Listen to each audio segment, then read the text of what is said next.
You are now streaming worldwide on RadioOnFire.com and the Radio on Fire app.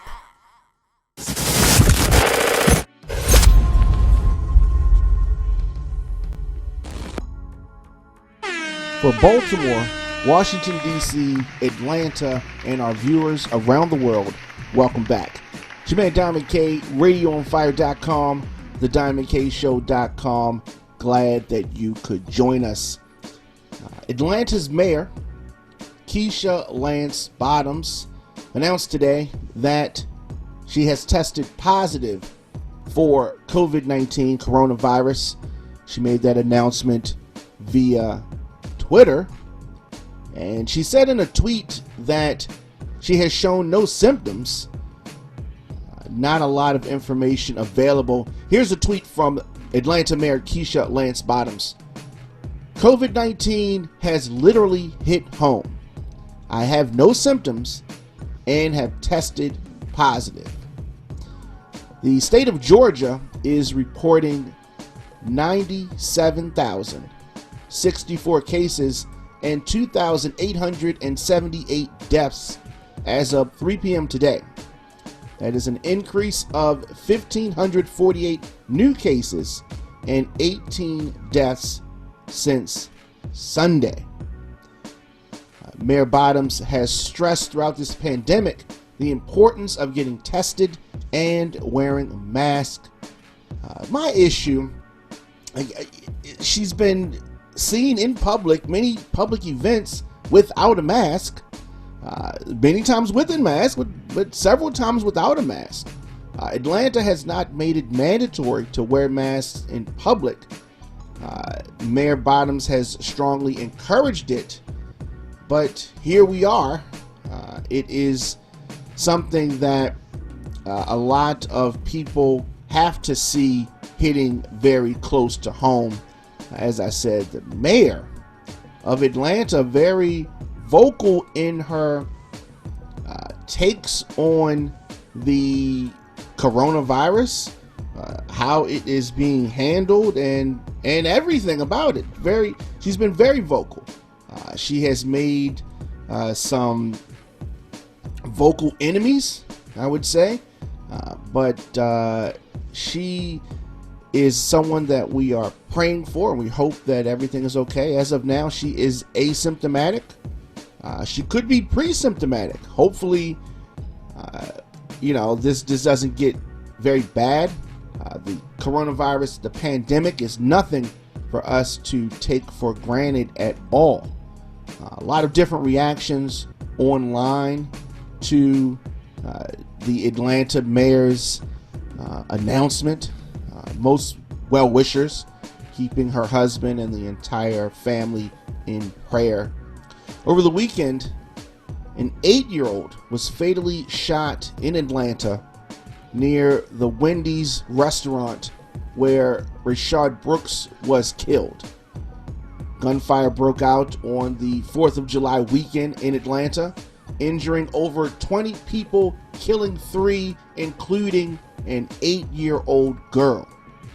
Investigation is underway after the 8-year-old was fatally shot Saturday night across the street from the Wendy's where the former police officer killed Rayshard Brooks. The 8-year-old was riding in a car with her mother and an adult friend on the I-75-85 when they exited onto University Avenue. As the driver entered the parking lot on Pryor Road, a group of armed individuals blocked the entrance. Someone from the group began shooting at the car multiple times, striking the 8-year-old. The girl was taken to Atlanta Medical Center where she died from those injuries. There have been ongoing protests near the Wendy's in the aftermath of the death of Brooks and George Floyd, of course, killed by police on Memorial Day. Enough is enough. Atlanta Mayor Keisha Lance Bottoms said in a Sunday news conference, "You shot and killed a baby, and there wasn't just one shooter. There were at least 2 shooters," the mayor said. If you want to be part of the solution and not the problem, you need to clear out the area, she said. Police are offering a $10,000 reward for information on the 8-year-old's death. After officials held that press conference, police responded to another shooting on Pryor Road. Police found 2 people who appeared to have been shot and later said that a third victim was taken to a hospital who was also shot at the same location. A story reported by the Atlanta Journal-Constitution. 1 victim died from their injuries. Just a lot going on. A lot going on in Atlanta and across this country. Atlanta police and sanitation crews have finished removing protesters and their belongings from outside the Wendy's where Rayshard Brooks was shot and killed by that former officer last month. The cleanup today followed a violent holiday weekend in Atlanta, as I said, that started Saturday night with the fatal shooting of an 8-year-old. I think that the mayor summed it up well. If you are not part of the solution, you are part of the problem. Let me know your thoughts in the comment section. Instagram, Facebook, Twitter, at The Diamond K Show, at Radio on Fire. Let's take a quick break, and we'll be back with more of the program after this. Giving you more talk, more news, and more music. It's Radio on Fire. Welcome back to the show. You made Diamond K in here. Holiday weekend, coming off a holiday weekend is always like you're dragging, right? You're dragging coming back, but there's so much going on in the country. A Florida teen has died after her mother, her conspiracy touting mother, treated her with a Trump-approved drug after attending a church COVID-19 party. The family of a 17-year-old girl from Lee County died last month from COVID-19. Her mother, as I said, was treating her at home before taking her to the hospital. The treatment given by this mother included unproven drugs and putting her on an oxygen tank once used by her grandfather. The 17-year-old Carson Leigh Davis died on June 23rd, and she is Lee County's youngest victim to the novel coronavirus. Nearly 2 weeks before her death, she attended a 100-person church function. All right? This COVID-19 party. Her mother, a conspiracy theorist. Her daughter, this young girl, the 17-year-old, was a cancer survivor and also had a rare ongoing autoimmune disorder. She died of respiratory failure after contracting the coronavirus early last month. During the 9 days that followed, she was given antibiotics, hydrochloroquine, and oxygen via her grandfather's portable machine by her parents. Her mother is supposed to be a nurse. She's a nurse. The hospital recommended treatments that the mother refused, and finally,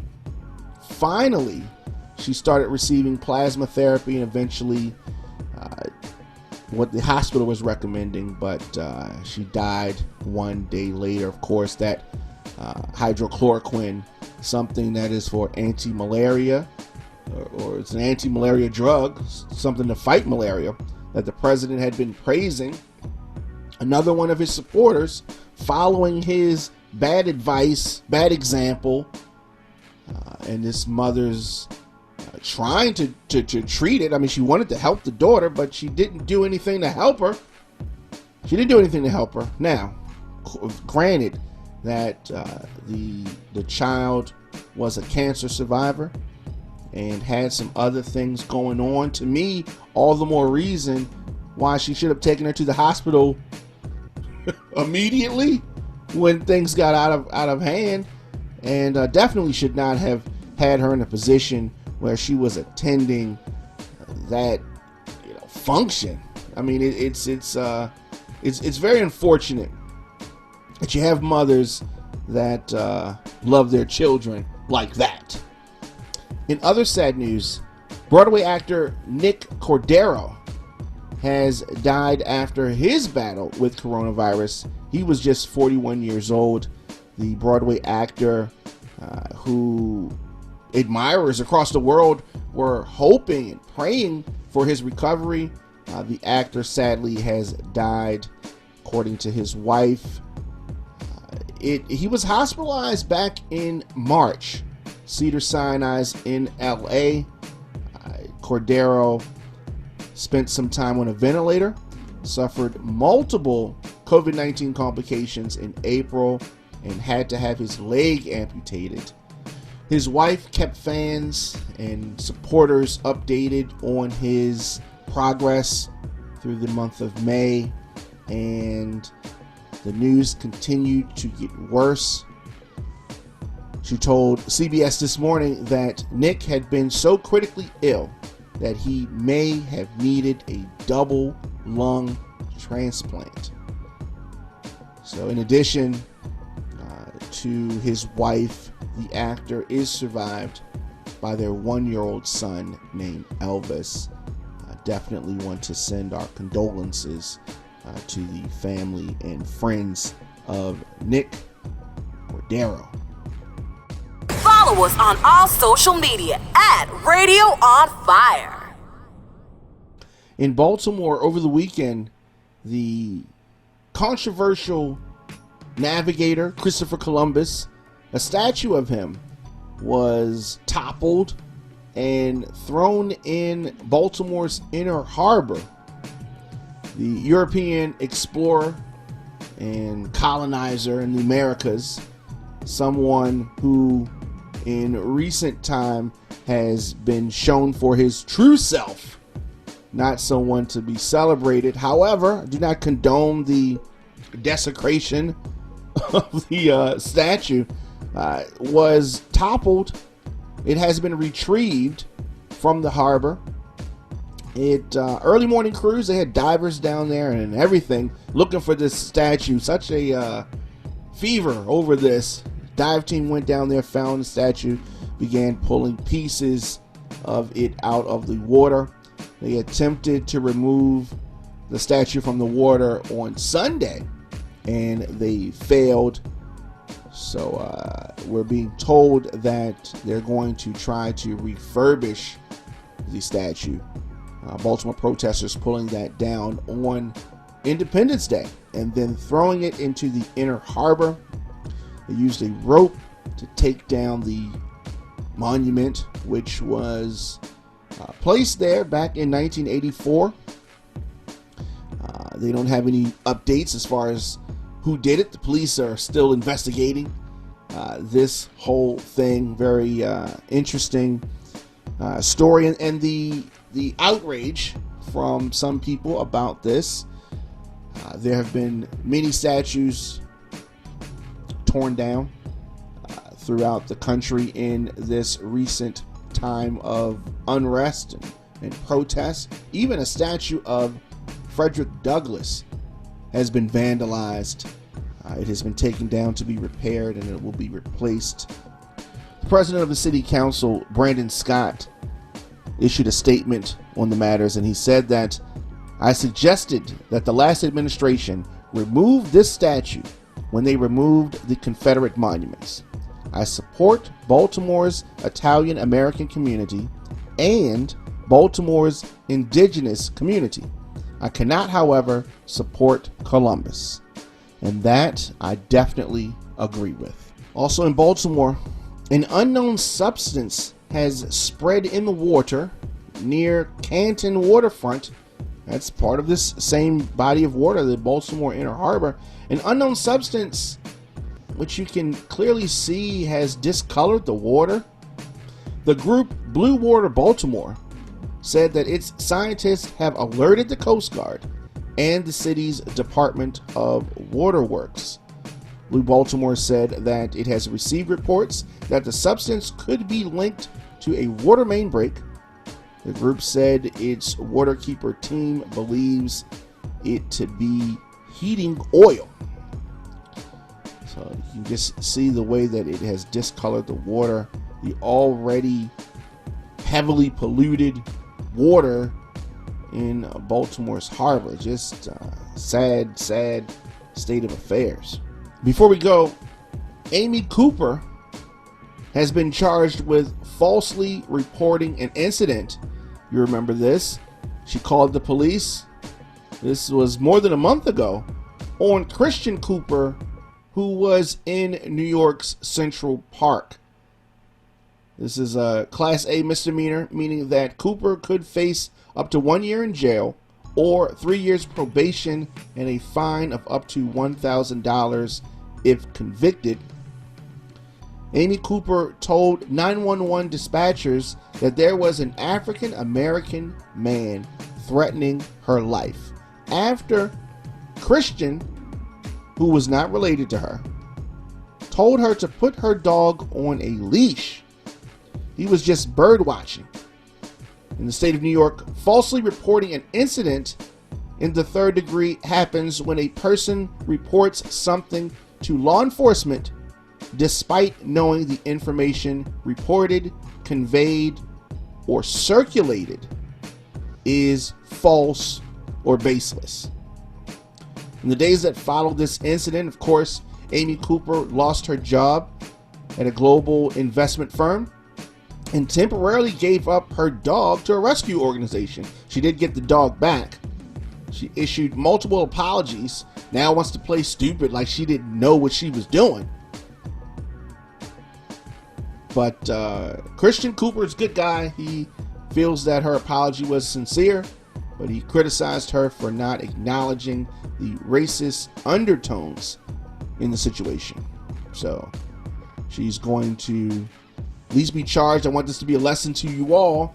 Don't call the police and announce things that you know are lies, because you could face charges for that. Let me know your thoughts in the comment section. Instagram, Facebook, Twitter, LinkedIn, TikTok, at The Diamond K Show, at Radio on Fire. Of course, I am here noon, 7 p.m. daily. RadioOnFire.com, TheDiamondKShow.com.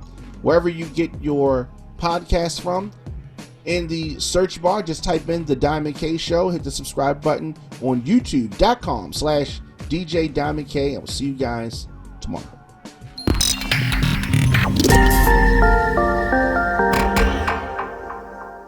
If you want to advertise on The Diamond K Show, or you want to bring The Diamond K Show to your station, hit me up, DJDiamondK@gmail.com.